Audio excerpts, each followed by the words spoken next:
منزل کی تمنا ہے تو کر جہد مسلسل، منزل کی تمنا ہے تو کر جہد مسلسل، خیرات میں کہاں ملتا ہے جبہ و دستار۔ ان الحمدللہ والصلاة والسلام علی رسول اللہ، اما بعد، قال اللہ تعالی قل هل يستوي الذين يعلمون والذين لا يعلمون، وقال النبي صلی اللہ علیہ وسلم خیرکم من تعلم القرآن وعلمه، صدق اللہ العظیم۔ امامت ہم نے کرنی ہے، سیاست ہم نے کرنی ہے، امامت ہم نے کرنی ہے، سیاست ہم نے کرنی ہے، لہو دے کے خدا کے دین کی خدمت ہم نے کرنی ہے۔ اصحاب فضل و کمال، حضرات اساتذہ کرام اور محترم ساتھیوں، آج کے اس بارونق مسابقہ خطابت میں بندہ جس موضوع کو لبوں کا زیور بنا کر، تخیلات کی وادیوں سے نکال کر، الفاظ کا عملی جامہ پہنا کر، آپ حضرات کے ذہنوں میں اتار کر دل کی بنجر زمین کو سیراب کرنا چاہتا ہے، وہ طالب علم کی تاریخ ہے۔ میں آج آپ حضرات کے سامنے طالب علم کی تاریخ بیان کروں گا، اور آج اپنی پوری تقریر میں صرف ایک ہی بات بتاؤں گا کہ طالب علم کون تھا، کون ہے اور کون رہے گا۔ طالب علم کون ہوتا ہے، کس کو طالب علم کہا جاتا ہے، اس بات کو سمجھنے کی بھی ضرورت ہے اور یاد رکھنے کی بھی ضرورت ہے، اور آئندہ آنے والی نسلوں تک پہنچانے کی بھی ضرورت ہے۔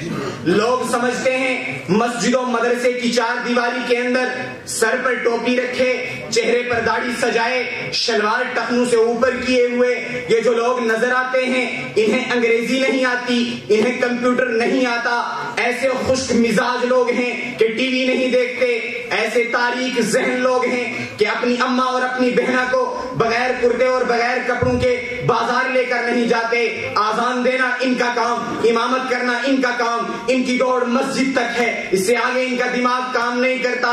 یہ لوگ ترقی نہیں چاہتے، یہ لوگ ملک کو معاشی طور پر مضبوط نہیں ہونے دیتے، یہ فتنہ پرست لوگ ہیں، یہ غریب لوگ ہیں۔ یہ وہ نقشہ ہے طالب علم کا جو عام طور پر لوگوں کے ذہن میں بیٹھ چکا ہے۔ اسی وجہ سے جس کو کہا جائے کہ اپنے بچے کو مدرسے میں داخل کراؤ، وہ انکار کر دیتا ہے اور کہتا ہے پہلے اسے تھوڑی سمجھ بوجھ تو آنے دو، اسے کاروبار کا علم تو ہونے دو، اسے تھوڑی بہت انگریزی تو سیکھ لینے دو، میں اسے مدرسے بھیج کر بیکار نہیں کر سکتا۔ یہ طالب علم کی وہ شکل و صورت تھی جو انگریز نے بتائی تھی، جو یہود نے بتائی، جو دوسرے لوگوں نے بتائی۔ مسلمانوں، آؤ میں تمہیں طالب علم کی تاریخ بتاتا ہوں، اس لیے کہ میں خود ایک ادنا سا طالب علم ہوں۔ ہمیں طالب علم کی تاریخ جاننی ہے، اس کے لیے ہمیں تھوڑا سفر کرنا ہوگا، ہمیں مکہ کی اس سنگلاخ وادی کی طرف جانا ہوگا جہاں اس زمانے میں ایک شخص لا الہ الا اللہ محمد الرسول اللہ کا اعلان کر چکا تھا۔ اس وقت دار بنی ارقم میں پہلا مدرسہ قائم ہو چکا تھا۔ اس مدرسے کے شاگرد کون تھے؟ صدیق اکبر تھے، فاروق اعظم تھے، عثمان غنی تھے، علی المرتضیٰ تھے۔ اسی مدرسے میں زید ابن حارث پڑھا کرتے تھے، اسی مدرسے میں آ کر حضرت حمزہ نے سبق لیا، اسی مدرسے میں آ کر صحابہ کرام رضوان اللہ تعالی علیہ اجمعین نے اپنے آپ کو تیار کیا۔ ابو جہل اٹھا، کہنے لگا بند کر دو یہ مدرسہ، ہم قرآن نہیں پڑھ سکتے، ہم قرآن نہیں سن سکتے، لا تسمعوا لهذا القرآن والغوا فيه لعلكم تغلبون، قرآن نہ پڑھو، قرآن نہ پڑھنے دو، قرآن نہ سنو، قرآن نہ سننے دو، تم ہی غالب ہو جاؤ گے۔ لیکن دیوانے چل پڑے مدینہ کی جانب، مدرسہ سینے میں لیے ہوئے۔ وہاں حضرت مصعب بن عمیر پہلے سے مدرسہ قائم کر چکے تھے، پھر جا کر یہ دوسرا مدرسہ کھل گیا۔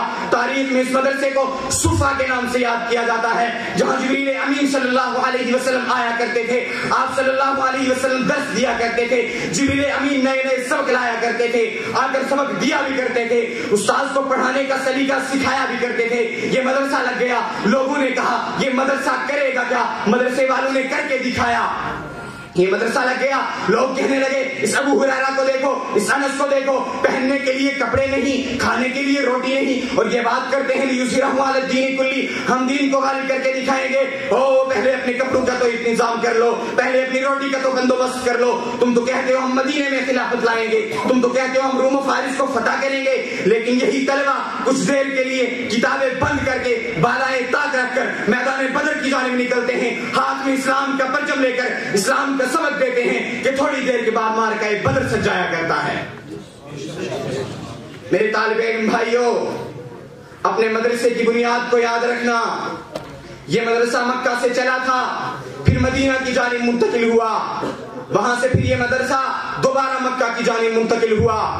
وہاں سے یہ مدرسہ اس طائف میں جا کر پہنچا جہاں مدرسہ کھولنے نہ دیا گیا بلکہ اللہ کے نبی صلی اللہ علیہ وسلم پر پتھر برسائے گئے.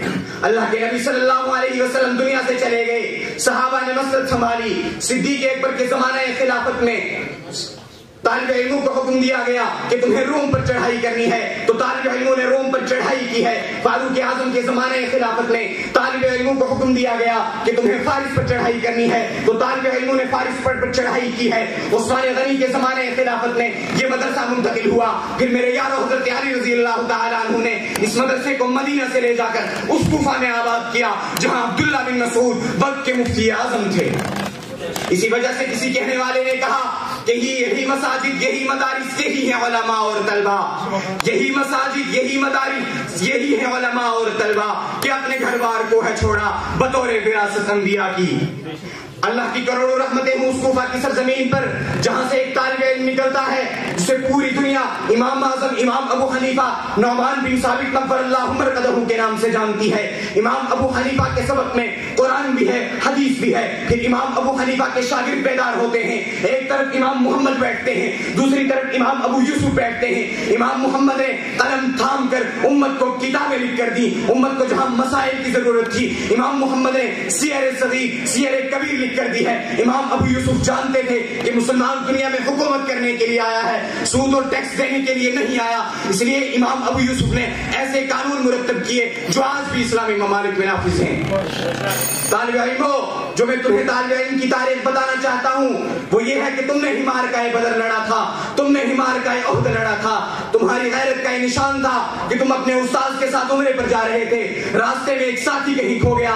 تم نے اپنے استاد کے ہاتھ میں ہاتھ رکھ کر بیعت کی. تم زمین پر بیعت کر رہے تھے. اللہ نے آسمان میں اعلان کر دیا لقد رضی اللہ عن المؤمنین اذ یبایعونک تحت الشجرۃ فعلم ما فی قلوبہم فانزل السکینۃ علیہم واصابہم فتحا قریبا. تو پھر جناب والا مجھے کہنے دیجئے اٹھ شیر مجاہد ہوش میں آ تعمیر خلافت پیدا کر. کیوں فرقے فرقے ہوتا ہے اب ایک جماعت پیدا کر تو بھی ترقی دنیا میں اسباب تجارت پیدا کر. قارون کی دولت ٹھکرا دے عثمان کی دولت پیدا کر. اسلام کا دم تو بھرتا ہے باطل سے پھر کیوں ڈرتا ہے. یا تو اسلام کا نام نہ لے یا شوق شہادت پیدا کر. دل سے کہہ کے آ گھبرائے نہ حالات بدلنے والے ہیں. جو کانٹے بن کر آئے تھے وہ لمحے ٹلنے والے ہیں. مظلوموں کی آنکھوں میں اب شعلوں کی ادائیں پھیلی ہیں. یہ جال تو سیادوں کے سڑنے گلنے والے ہیں. ہمت ہی نہیں طوفانوں میں جذبوں کو ہمارے چھین سکیں. یہ جتنا ہم سے الجھیں گے ہم اور مچلنے والے ہیں. واخر دعوانا الحمدللہ. ماشاءاللہ.